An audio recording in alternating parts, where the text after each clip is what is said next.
Donc Jésus, en venant sur la terre, il connaissait sa mission. Il dit, je viens pour faire ta volonté. Dans Matthieu 16, après que Pierre ait donné la révélation de lui comme Christ, la Bible dit aussitôt, il se mit à leur parler de ses souffrances, qu'on va l'arrêter, on va le faire souffrir, on va vraiment le maltraiter, on va le tuer, on va le crucifier le 3e jour, il va ressusciter.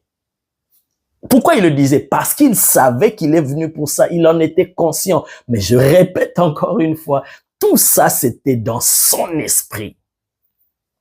Dans son esprit, tout était clair, il n'y a pas de zone d'ombre, il n'y a pas de doute, il y a rien, il n'y a pas de peur. Dans l'esprit, il n'y a pas tout ça. Il n'y a pas la peur, il n'y a pas les doutes, les hésitations. Il savait. Dans Jean même, il a donné une déclaration forte dans Jean chapitre 10, je pense le verset 17. Il dit, j'ai le pouls, personne ne m'enlève ma vie. Oh my God!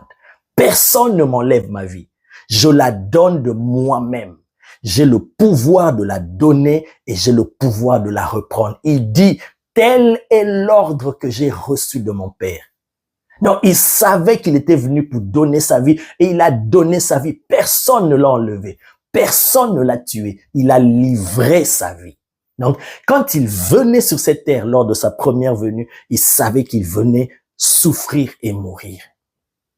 Mais le passage que nous venons de lire dans Matthieu 26, on dit, arrivé à ce moment-là, lorsque ce moment-là s'approchait, lui qui était bien conscient de sa mission, il n'en doutait point, il en parlait même, il annonçait cela à ses disciples, il le savait plusieurs fois, il en a parlé. Mais lorsque ce temps-là est arrivé maintenant pour s'accomplir, la Bible dit, il commença à avoir des angoisses, à éprouver de la tristesse. Il dit, mon âme est triste jusqu'à la mort. Aïe, aïe, aïe, aïe, aïe. C'est là maintenant. L'esprit, lui, il est bien disposé. Mais la chair, la nature humaine, les émotions, les sentiments, tout ça là, c'est dans l'âme. Le diable, il sait que dans ton esprit, tu es indestructible, il peut pas te vaincre. Mais parce que tu n'es pas simplement esprit, tu es aussi âme et corps. À partir de là, il espère qu'il peut toujours t'avoir. Et c'est là qu'il va mettre la pression. En ce moment-là, Jésus commence à subir la pression dans son âme. Le diable a mis tout son poids. Il a déployé tout son poids en ce moment-là pour faire reculer Jésus et qu'il renonce, qu'il fasse demi-tour. Au point même, il fait la prière, il dit, mon Père, alors qu'il savait. En entrant dans le monde, il dit, il vient pour ça, parce que le Père ne voulait plus de sacrifices, des holocaustes, des animaux. Il lui a formé un corps pour qu'il donne son corps en sacrifice. Il savait tout ça, mais en esprit. Mais maintenant, quand le moment arrive, la chair, sa nature humaine commence à réagir, les émotions, les sentiments. Voilà pourquoi c'était en ce moment-là qu'il a prié.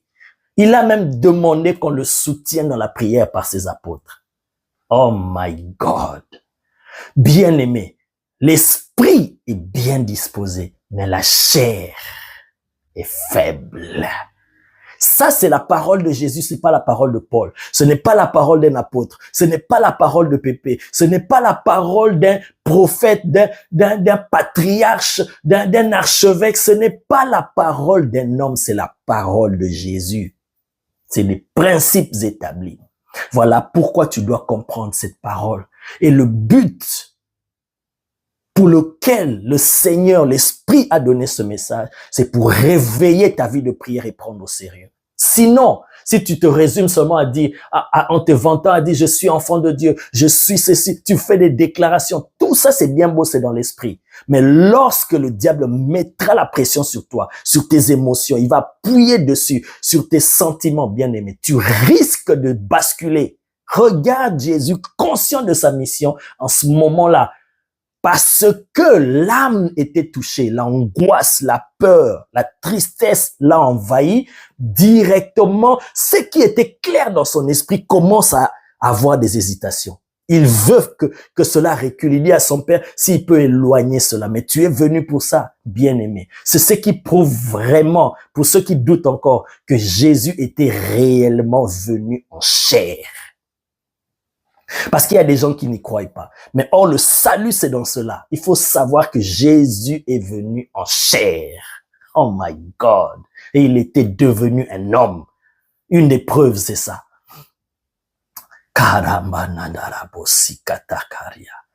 Thank you, Jesus.